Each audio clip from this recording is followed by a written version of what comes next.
Yeah, pretty average life. Average life is Singaporean. My name is Vivek Ganesh. I'm the class of 2019. I'm Singaporean born and bred. I grew up in Tampines, the east of Singapore. There was this little street called Tampines Street 11. I went to Tampines Primary School and then to Temasek Secondary, all within the east. So I'm really proud to say East Coast, East Side represent.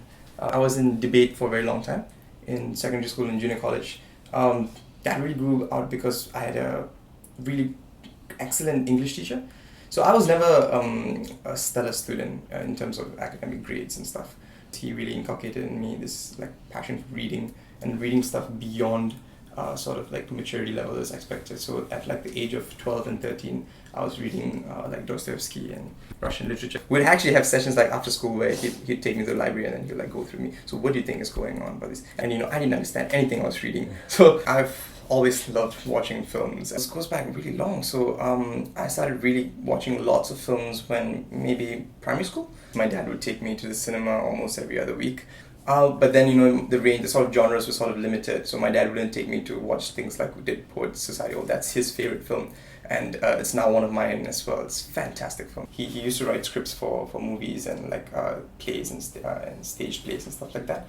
And I got really interested in how do I craft film and why do films evoke such emotions in people?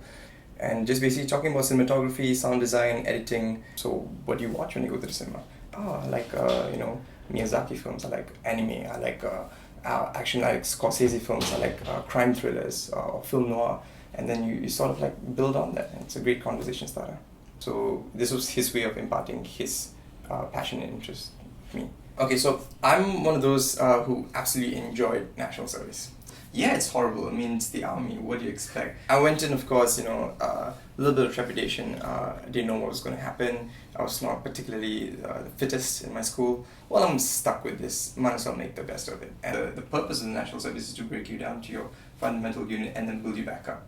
I was a bridging engineer, and really cool. So I drove this huge, hydro-based tank-like thing. It's like a ladybug. It opens up into like a bridge. So it's like Lego. I love Lego. So you sort of fit them together and you build a bridge. It's heat, it's dirt, it's bullets flying around. Really, camaraderie work is one of the biggest things in the army. This is the guy who's fighting with me in the next foxhole. He's got my back, or at least you hope so, and you got to put your faith and trust in that. I felt like I was on the set of Apocalypse Now, or like Saving Private Ryan. Two excellent films, by the way. You guys should watch it. I love Singapore. I feel that it's done a lot for me.